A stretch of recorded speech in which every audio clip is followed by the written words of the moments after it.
Bismillahirrahmanirrahim. Kunci Anda sukses dunia akhirat, percayalah takdir. Dan semua takdir itu baik, tapi kita belum tahu rahasianya.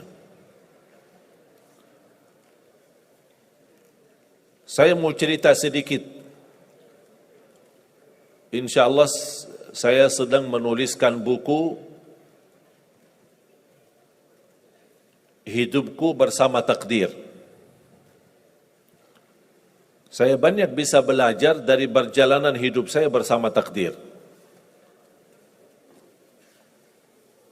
Saya ingat waktu saya di sekolah SD di Madinah, di Arab Saudi, kelas 1, kelas 2, sampai kelas 6. Saya ingat persis, hampir setiap hari kita diharuskan membayar 1 rial sedekah untuk Palestina. Infak 1 rial untuk Palestina. Itu setiap hari. Jadi saya kalau pergi ke sekolah dapat uang saku dari ayah 3 rial. 1 buat makan, 1 rial buat beli makan, 1 rial buat beli minum, 1 rial buat infak dan sedekah untuk Palestina. Selama 6 tahun kita belajar di SD. Membuat saya di masa itu berkeinginan bisa ke tanah suci Palestina, bisa silaturrahim dan ziarah Masjidul Aqsa. Tapi coba bayangkan, selama sudah berjalan, selama saya di Madinah, belum terkabul cita-cita saya. 2008 saya dapat panggilan menjadi imam tarawih di Masjid Agung Sunda Kelapa di Jakarta. Saya datang, tugas saya jadi imam. Apalagi masyarakat luar biasa antusias ketika kedatangan tamu dari Madinah. Ramai masjidnya. Menjalani tugas selama 1 bulan Ramadan full. Imam tarawih dan imam tahajud. Di saat itu sering bertemu dengan wakil presiden, waktu itu Bapak Yusuf Kalla, dan keluarga besar. Ternyata sebagai orang asing, alhamdulillah dapat kemudahan, dapat fasilitas izin tinggal di Indonesia. Membuat saya kalau mau ke Indonesia tidak perlu visa lagi. Jadi bebas ke Madinah, mudik sebentar, balik lagi ke Indonesia. Lama-kelamaan betah di Indonesia. Apalagi gara-gara ibu-ibu di Indonesia. Subhanallah, tidak bisa membayangkan kalau ada orang bertanya sama saya, milih Madinah atau Indonesia, kira-kira saya jawab apa? Madinah lah.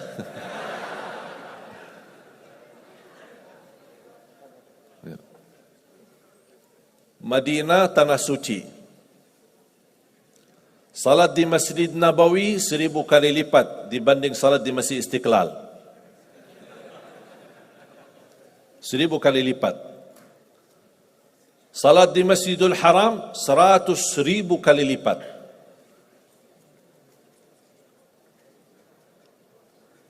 Di Madinah ada makam Nabi Muhammad sallallahu alaihi wasallam. Ada Masjid Quba. Kalau kita bicara barakah, ya Madinah lebih barakah. Aman, Madinah lebih aman. Suci, Madinah lebih suci. Banyak orang Indonesia berkata, oh aku bingung ya, kita aja mau ke Madinah, kok inti yang datang ke Indonesia.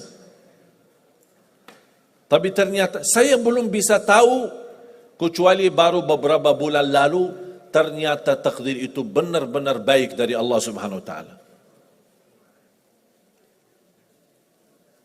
Tinggal di Indonesia 2008, 2009, 2010, saya masih ingat pertama kali belum bisa bahasa Indonesia. Bisa enggak terbayang? Tidak bisa bahasa Indonesia. Mulai 2009 diajarin sama teman hafal 4 kata. Tak usah yang lain-lain, sudah pusing. Bahasa Indonesia mudah. Dan 4 kata ini sering dipakai oleh orang Indonesia. Apa kabar? Bagus. Mau kemana? Aku cinta kepadamu. Itu aja. Tak usah pusing-pusing.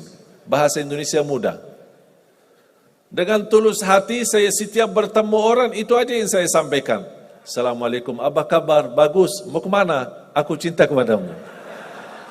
Orang bingung ini. Subhanallah, sedikit-sedikit belajar. 2010 pertama saya ikut mengisi bersama sahabat saya, teman baik saya, Ustaz Yusuf Mansur, di acara nikmatnya sedekah. Karena beliau memang dikenal Ustaz sedekah. Kalau beliau bicara sedekah, pasti semua isi dompet kita keluar, habis. Hebatnya itu kelebihan Ustaz Yusuf Mansur. Saya diajak sama beliau untuk mengisi pertama kali acara saya di TV TPI almarhum. Sudah tak ada lagi TPI ya? Sudah almarhum. Inna lillahi wa inna ilaihi raji'un. Jadi dari situlah sudah mulai didorong sama Ustaz harus berani bahasa Indonesia. Karena dulu ketika saya pertama dakwah yang bantu translate Ustaz Yusuf sendiri. Tapi beliau yang mendorong saya harus bisa bahasa Indonesia. Nanti insyaAllah anak damping antum. Mendampingi saya sambil sedikit walaupun kata-kata ibu-ibu dulu bahasanya bagus dan lucu. Karena masih banyak yang belum lancar. Sambil gitu sudah mulai sedikit lancar, malah ditinggal sama Ustaz Yusuf Mansur. Tinggal saya isi sendiri. Antum sudah sendiri-sendiri aja. Subhanallah, 2011 saya dapat dipanggil untuk menghadiri acara buka puasa bersama Bapak Presiden. Waktu itu Bapak SBY. Saya diundang untuk menghadiri acara. Saya duduk di satu meja sama dubes Saudi, ada dubes Yaman, ada dubes Palestina, Mesir. Tidak jauh dengan meja Bapak Presiden, Wakil Presiden, Ketua DPR, MPR, semua hadir. Subhanallah, tiba-tiba penceramah yang ditugaskan acara kultum sebelum maghrib. Biasakan di Indonesia ada budaya sebelum buka puasa kan ada kultum lah, dipanggil ustaz atau siapa. Penceramah tidak datang karena macet, maklum Jakarta macet ya. Ternyata Allah punya rencana. Didatangi protokol, Pak maaf penceramah kita tidak datang. Ditunjuk Mbak Syekh yang isi. Saya kaget, apa yang mau saya isi? Depan presiden lagi. Akhirnya saya beranikan diri berbicara. Sedangkan protokol sudah menyampaikan, mohon Pak jangan lama ya, maksimal 10 menit. Ya biasa protokol. Ternyata mereka salah hitung waktu. Saya habis 10 menit, saya turun. Selesai tugas, duduk lagi di meja. Ternyata masih mau maghrib 40 menit lagi. Mereka salah hitung. Bingung gak apa mau isi lagi. Didatangin Ustaz, salah satu imam Masjid Istiqlal untuk baca salawat lah, Asmaul Husna. Baca Asmaul Husna, baca salawat, baca subhanallah, walhamdulillah, wa la ilaha illallah, Allahu Akbar. Sampai orang badan ngantuk. Habis waktunya. Tapi masih ada waktu belum maghrib. Saya didatangi lagi sama protokol. Bapak Presiden minta antum datang lagi. Naik isi kultum sebentar sebelum maghrib. Saya kaget. Kok ini satu acara tapi 2 kali saya isi. Saya naik panggung. Saya masih ingat pertama ketika saya naik, Karena tamu yang hadir ada kan juga dari negeri sahabat, negara Arab dan negara yang lain. Pas begitu saya mulai berbicara, biasa saya menawali Assalamualaikum warahmatullahi wabarakatuh, Bismillahirrahmanirrahim, Alhamdulillahirabbil alamin dalam bahasa Arab. Saya lihat Bapak Presiden kan ada alat terjemah di depan setiap tamu. Bapak Presiden mengambil alatnya. Begitu saya berkata amma ba'du, yang saya muliakan, yang saya cintai, ayah kami Bapak Presiden Republik Indonesia. Beliau kaget, langsung turunin alatnya lagi. Ini dengar langsung bahasa Indonesia. Karena dia melihat nampilan saya bukan orang Indonesia. Begitu alhamdulillah saya isi yang kedua kali, malah beliau panggil. Saya duduk. Dan saya cerita, nanti saya insya Allah akan cerita salah satu cerita yang menyebabkan saya mendapatkan perhatian dari Bapak Presiden. Barangkali antum kalau antum cerita barangkali dapat perhatian. Nanti saya kasih tahu ceritanya. Mau kan ceritanya? Pasti mau. Luar biasa. Kelebihan Indonesia semua serba mau, tidak ada yang tidak mau. Jadi saya duduk di samping Presiden, buka puasa sambil berbicara ngobrol.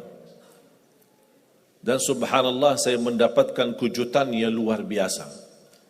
Langsung beliau berkata, mau enggak warga negara Indonesia? Saya jujur saja kaget. Karena sebelumnya, sebelum kejadian ini, ada yang menawarkan membantu untuk proses warga negara Indonesia, tapi minta 150 juta. Tapi Allah kasih saya gratis. Dan Presiden langsung yang menawarkan. Sambil bahasa beliau apa? Kami sudah memberi warga negara kepada pemain bola. Sampai sekarang belum berjuara. Kalah mulu. Pas sudah sampai ke final, kalah lagi. Mudah-mudahan kami memberi warga negara, mudah-mudahan bisa bermanfaat untuk Indonesia. Saya ingat persis bahasa beliau. Bahkan setiap saya bertemu beliau di acara besar atau hari raya Idul Fitri, pasti beliau ketika melihat saya, Alhamdulillah, terima kasih sudah menjadi warga negara Indonesia. Saya bilang, terima kasih Bapak yang memberikan warga negara Indonesia. Ternyata jemaah sekalian, saya mendapatkan tantangan yang berat. Warga negara Indonesia ada proses. Salah satu persyaratan buat surat pernyataan mundur diri dari warga negara Arab. Di situ tantangannya. Apakah saya milih warga negara Arab atau milih warga negara Indonesia? Habis saya musyawarah sama orang tua, guru-guru saya di Madinah, mereka semuanya mendorong bismillah. Yang penting bermanfaat. Dimanapun berada bermanfaat. Saya beranikan diri membuat surat pernyataan mundur diri dari warga negara Arab menjadi warga negara Indonesia. Ternyata keputusan ini menjadi takdir. Dan takdir itu baik. Berjalan dalam berdakwah di Indonesia, diberikan kemudahan bahasa. Coba mohon maaf bayangkan, kalau saya masih bahasa Arab, gimana? Minat nggak entah hadir? Malas, dan ngerti bahasa Arab lagi, bagi translate lagi, lama lagi, dan nyambung lagi, malas deh. Tapi alhamdulillah, karunia dari Allah memberikan kemudahan bisa bahasa Indonesia. Berdakwah langsung dari hati ke hati. Ternyata menjadi warga negara Indonesia menjadi karunia dari Allah Subhanahu wa taala. Kenapa menjadi karunia? Karena 2017 saya mengundang seorang imam besar dari Palestina, Imam Besar Masjidul Aqsa. Kami undang kemari datang ke Indonesia. Isi bersama-sama di Damai Indonesiaku TV One. TV One, Iman, beda. Bersama-sama isi. Beliau begitu bertemu dengan saya, beliau terkejut. Pakaian Arab, wajah Arab, tapi bahasa-bahasanya Indonesia. Lancar lagi bahasa Arab. Beliau mendapatkan perhatian bersama beliau. Di mana beliau pergi, saya mendampingi beliau. Allah buka hatinya, beliau undang saya datang ke Palestina.